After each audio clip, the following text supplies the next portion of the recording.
So let's talk a little bit deeper about the concept of integrative medicine.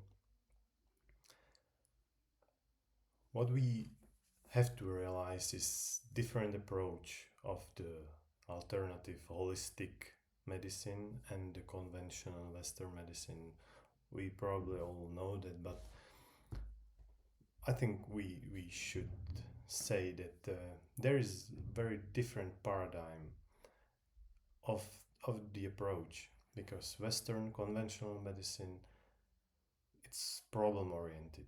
There is some disease, some illness, some injury, whatever, and that is the goal. That is, we should treat, we should anyhow approach this problem. And this problem orientation is what makes the medicine the medicine we know. It's solving symptoms, relieving of pain. That's our medicine. On the other hand, the holistic approach is something what's completely different paradigm. We understand there is some, let's say, problem. We don't really think about it in that manner. We rather realize that there is some kind of information, there is some communication of our body with us, with our soul. But the holistic approach has something what I would call the concept of wholeness, what is the most important thing for the holistic approach. And this wholeness, or actually underlying health, is something what we understand that it's there all the time.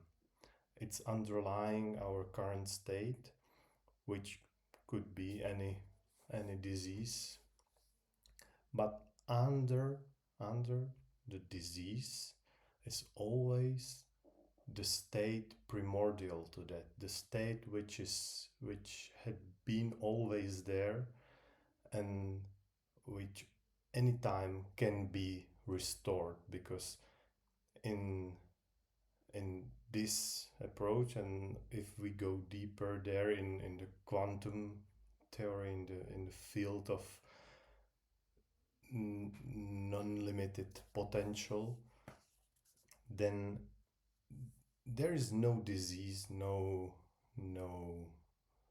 task which cannot be transformed.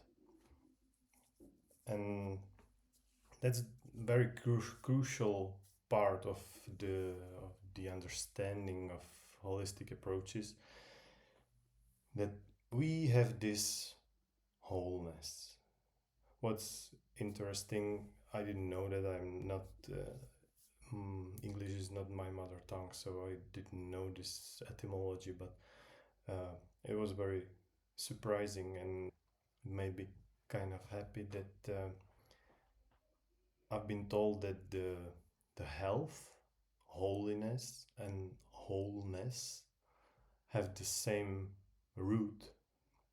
That the origin of all those words is actually the same. So this concept of wholeness is something what is really crucial, and the understanding that is actually the health, the wholeness of all the parts of all areas of our being. That is the natural state we are in when there's nothing wrong. That is the health, and this state is something what I consider magical. It's magical, but it's natural. It's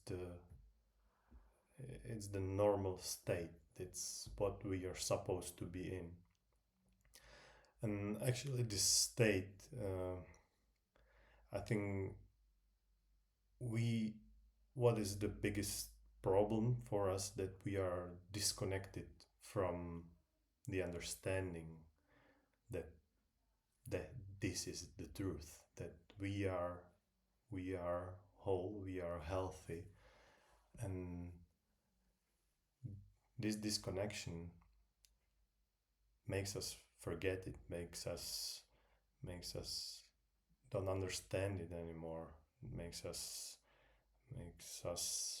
fall into ignorance. But the truth is, it is there, and it's the magic of the life. It's the magic of the creative force. We can call it God, which made this whole world happen, and that is something what is here. It's just here all the time, and it depends if we are able to reconnect it to it again, or realize actually the never lost connection, because we don't have to reconnect. We are connected. We just need to realize that that's the truth. So that's something what I consider the most important realization in the journey to regain the health, to regain the wholeness. But what is important is to understand that there is the wholeness, but we are very often stuck somewhere in the problem, in the solution of the problem, or not even the solution of the problem, because in my opinion, as I don't know if he really said it, but it's traditionally said that Albert Einstein said that we cannot solve the problem on the level where it originated from, that we have to grow above, we have to solve it from the higher perspective. So if there is some problem, we are not really able to solve it when we are in the problem, when we are focused in the area of the problem, because then there is always, it's our reality, the problem. What we have to do is to grow bigger, to get above, to gain a higher perspective on this situation. And when we get into this understanding that the problem, the information is there, but we don't have to really identify with that, but we have to be in the observing state and listen to the information, listen to what the problem has to say to us, but don't really go into that, don't really identify with the problem. That's what is actually the way of conventional medicine. Identification with the problem, identification with diagnosis. When we are identified with our diagnosis, then we have this diagnosis, and we never get rid of it. This is something what's enslaving us, what makes us being the slaves of our disease. We have it, and we need to carry it the whole life from when we got the diagnosis. And that is something what I don't believe is necessary. When we were admitted to the med school, like the first thing, first function of our body, what we have been taught at the physiology classes, is something called homeostasis. And homeostasis is actually the state of dynamic equilibrium, that when the system gets unbalanced, that goes somewhere out of the balance, out of the middle state, the neutral state, then there is some mechanism of the system which makes it go back and sometimes go over, and the organism just fluctuates. It's sometimes higher, sometimes lower. Actually, the ability of the system to smoothen this variation, to pull back from this unbalanced state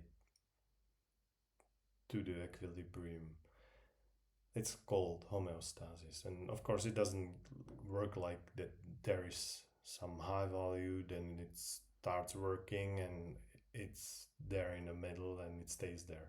No, it's dynamic equilibrium. So it, from the higher value, it can be dragged down to the lower values, and then yeah, it's like sinusoid, and it's smoothing back towards the middle line.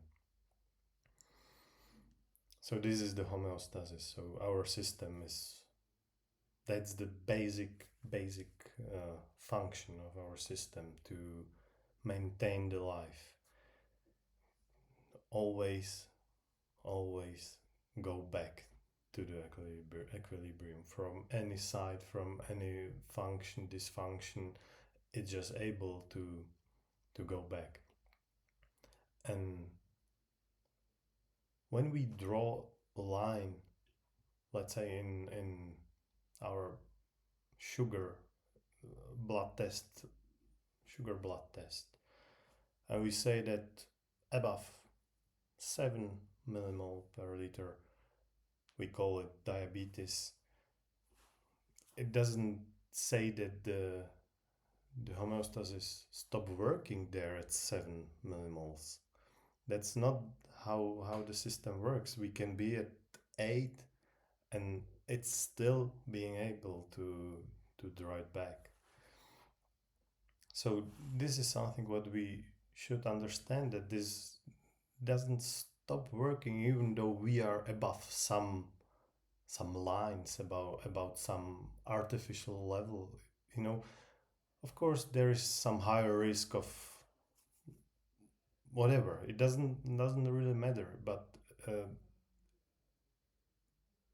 our Western medicine just says from here above you're diabetic, from in blood pressure, from here above you have hypertension, and from here above you need to take pills to reduce.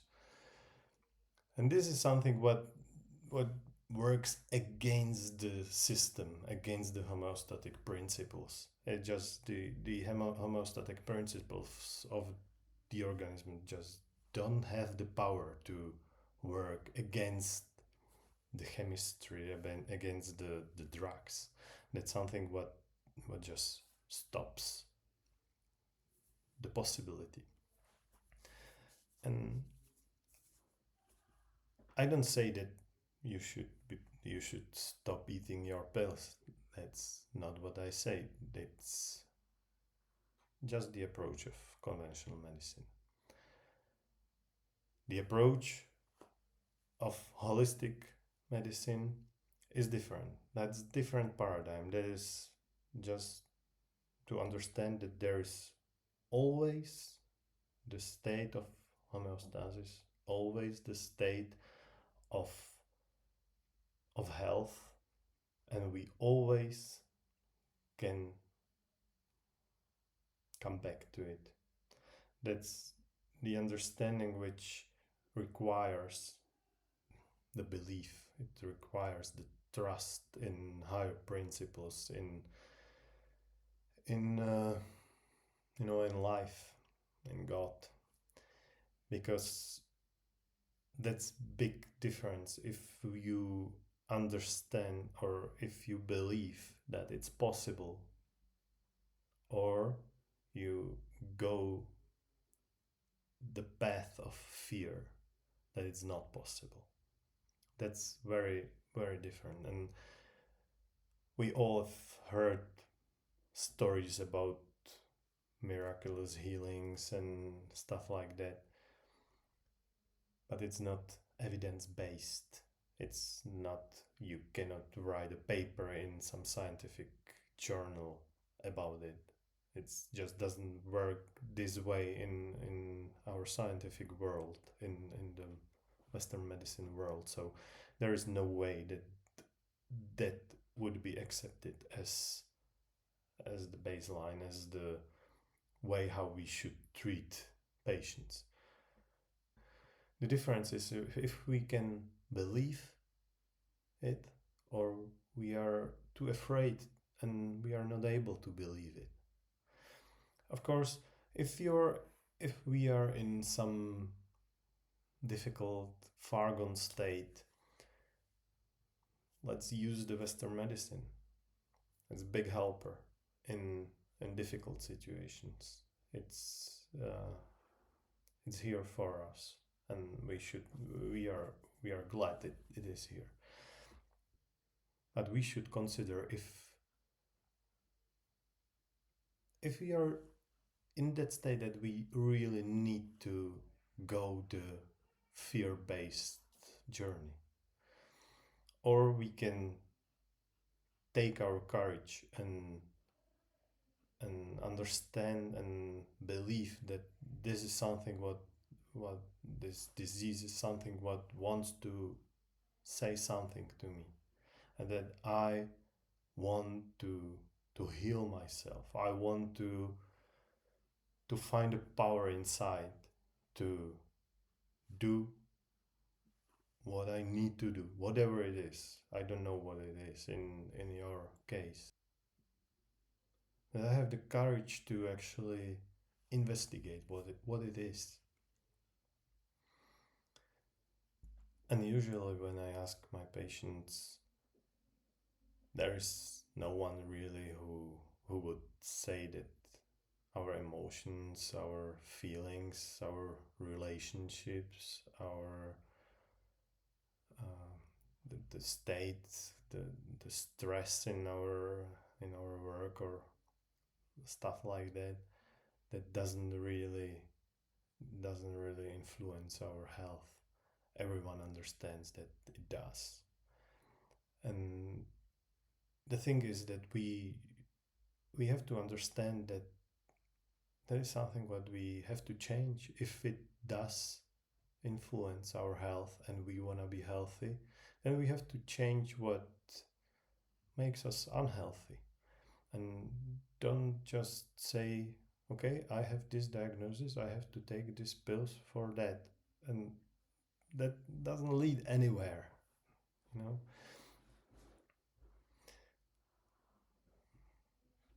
If we want to be healthy, if we want to be ill, and we are good with taking pills, that's everyone's choice. For me, I would do what I can to figure out what is the information for me. Now let's go back to the concept of wholeness. That is something what we have to start with. I think that is something what is crucial to set off, to go on this journey of self-exploration and understanding our own health patterns, and understanding the way how we can regain our wholeness and health. Wholeness is something what's given from life, from the creative source, from God. The wholeness is our baseline. It's the natural state. When we were born, we were whole.